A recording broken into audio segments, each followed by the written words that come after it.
Hello বন্ধুরা, কেমন আছো? আশা করি তোমরা সবাই ভালো থেকো। পৃথিবীর যে যেখানে যে তেপান্তরেই থাকো সবাই ভালো থেকো। আজকে আমাদের 2 মাসের মধ্যে আমাদের যে কি ধকল যাচ্ছে সে আমরা জানি, আর ভগবান জানে যে আমাদের উপর দিয়ে কি যাচ্ছে। এই 2 মাস আগে আসলাম কলকাতা থেকে। এবার কলকাতা যাওয়া আসা তো আর কম একটা খরচা না, বলো? একটা টিকিটের কত দাম। এবার দেখো, বিপদ হলে তো তখন টিকিটের দাম দেখলে চলবে না, তখন ধরো যেতেই হবে। তো হঠাৎ মা আজকে ফোন করেছে। তো ওই টাইমটায় আমার ফ্যামিলির কেউ ফোন করে না। তো যখন ফোন বেজেছে, আমি রুটি করছি, তখন মার ফোন। তা আমি ছেলেকে জিজ্ঞেস করলাম কে করেছে, বলে মা দিদান। তো আমার তো তখন বুক ধুরুক ধুরুক শুরু হয়ে গেছে। আমি জানি বাবা অসুস্থ। তো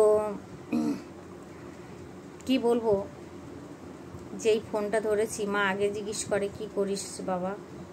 তা আমি বলছি হ্যাঁ বলো, তুমি কি বলছো বলো। মা তো কান্নাকাটি করছে, কেননা বাড়িতে অত বড় বাড়িটাই একলা, একদম একলা, বাবার মা। তো বলছে তোর বাবা আজকে পড়ে গেছে, পড়ে গিয়ে তারপরে আমার এক বান্ধবীর ছেলে ও উঠিয়ে শুয়ে রেখে গেছে। তো আমি ভাবছি যে কি বিপদ। এই মানে যেদিন বুধবারে গুরু পূর্ণিমা ছিল, বৃহস্পতিবারে ছাড়লো গুরু পূর্ণিমা, সেদিন আমার ভাইটা মারা গেল। সেই ভিডিও অবশ্য তোমাদেরকে বলেছি, ওর ফটোটা অবশ্য আমি লাগাইনি। তো এই তো অবস্থা। এর মধ্যে আবার বাবার এরকম খবর।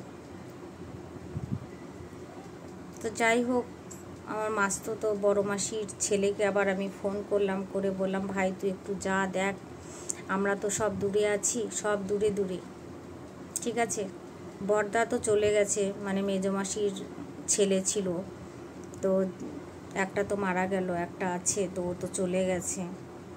আমি সেদিনই ভাবছিলাম যাব, কিন্তু আমার যাহাতে টিকিট হয়ে আছে ওর জন্য আমি আর ওদের সঙ্গে গেলাম না।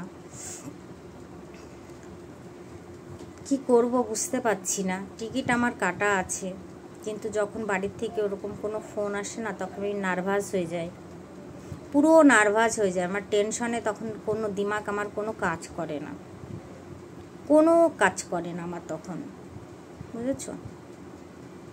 আমি এখনও রান্না বান্না করিনি, সকালে যেটা করেছি হাজব্যান্ড অফিসে গেল তার জন্য। তারপরে এখনও চাল ভিজিয়ে অবশ্য আমি রেখে দিয়েছি, এখনও ভাত চাপাইনি। তরকারি না করলেও চলবে, কালকে তরকারি আছে, সেটা গরম করলে হয়ে যাবে। কিন্তু মন সাড়া দিচ্ছে না। আর আমার পুচকু কিন্তু 2 দিন থেকে খুব ডাকছে। আমার পুচকু কিন্তু মানে ওরকম করে না। আমার পুচকু আমি ছাড়া ওর গতি নাই। আমি শুয়ে থাকলে ও শুয়ে থাকবে, আমি তরকারি কাটলে আমার কোলের মধ্যে বসে থাকবে, আমি কাজ করলে আমার পায়ে পায়ে থাকবে। আমি ওই বেডরুমে ওকে বন্ধ করে রেখে এসেছি, যাহাতে আমার মোমোর আজকে ব্যথা উঠেছে, ও এই ঘরে শুয়ে আছে, তার জন্য আমি ওকে ওই বেডরুমে ছেলের কাছে দিয়ে এসেছি। আমি কি করব এখন আমি নিজেই ভেবে পাচ্ছি না যে আমি কি করব, আমি কি করব। আমি মানে আমার মাথা কোনো কাজ করছে না। মা একলা ওইদিকে, হ্যাঁ মামা মাসি টাসি আছে।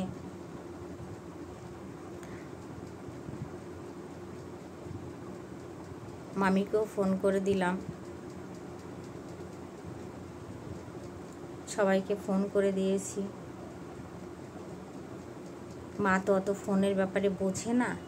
হ্যাঁ ফোনটা আসলে হয়তো তোলে, আর আমাদের কাছে করলে হয়তো ওই করে কোনো রকম। এবার সবসময় না মা কাউকে অত ফোন করতে চায় না, জানি সবার বাড়িতেই দুজন মানুষ, ওর জন্য করতে চায় না। এবার আমরা তো সন্তান, আমাদেরকে না করলে কাদের করবে বলো।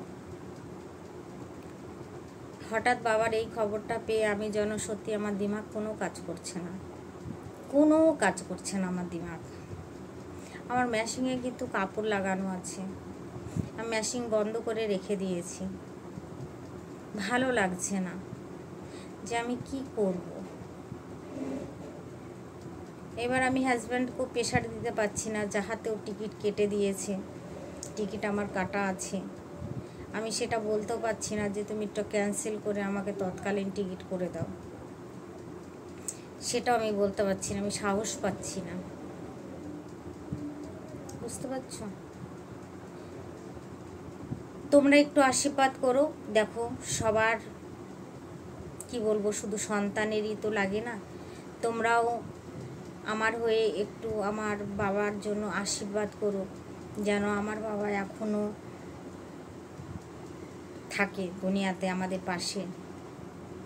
আমার বাবার জন্য কিছু না হয়, আমার জন্য তোমরাও একটু আশীর্বাদ করো। আমার ভাই বোনেরা, আমার বন্ধুরা, যারা যারা আমাকে ভালোবাসো, তারা সবাই আমার বাবার জন্য একটু প্রার্থনা করো, আমার বাবা যেন সুস্থ হয়ে যায়, ভালো হয়ে যায়। আমার কিছু ভালো লাগছে না, কিচ্ছু ভালো লাগছে না আমার, যে আমি করব তো কি করব।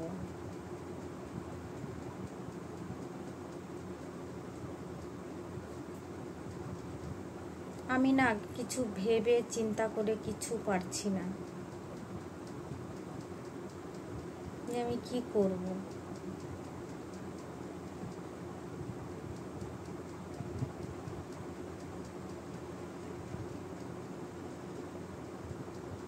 আমার যেন বাকশব্দ হারিয়ে যাচ্ছে। ভগবান না করে কিছু না হোক।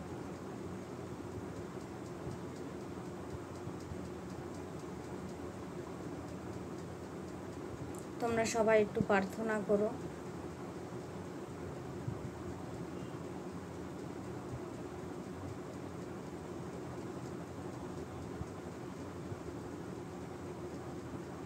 কি করব বুঝতে পারছি না।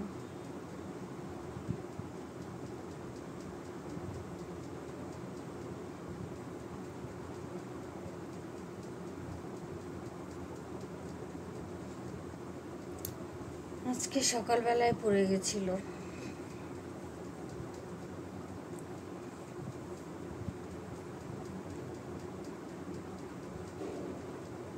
বাক শব্দ হারিয়ে ফেলছি। এমনি আমার টেনশন বেশি হয়, কিছু করতে ভালো লাগে না, কিছু খেতে ভালো লাগে না, এরকম কোনো খবর আসলে। কয়দিন আগে ভাইটা চলে গেল,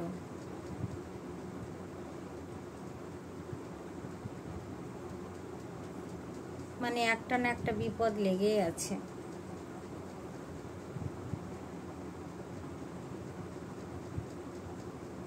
বুঝতে পারছি না বন্ধুরা, আমি কি করব এখন, আমার কি করা উচিত এটা আমি বুঝে উঠতে পারছি না।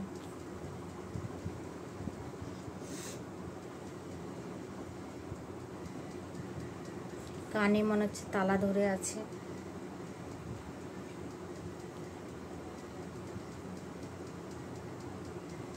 মা আবার ফোন করছে। তো চলো বন্ধুরা, ভিডিওটা আমি এখানেই রাখি, ঠিক আছে? মার কল আসছে, সবাই একটু আশীর্বাদ করো তোমরা, হ্যাঁ, আমার বাবার জন্য।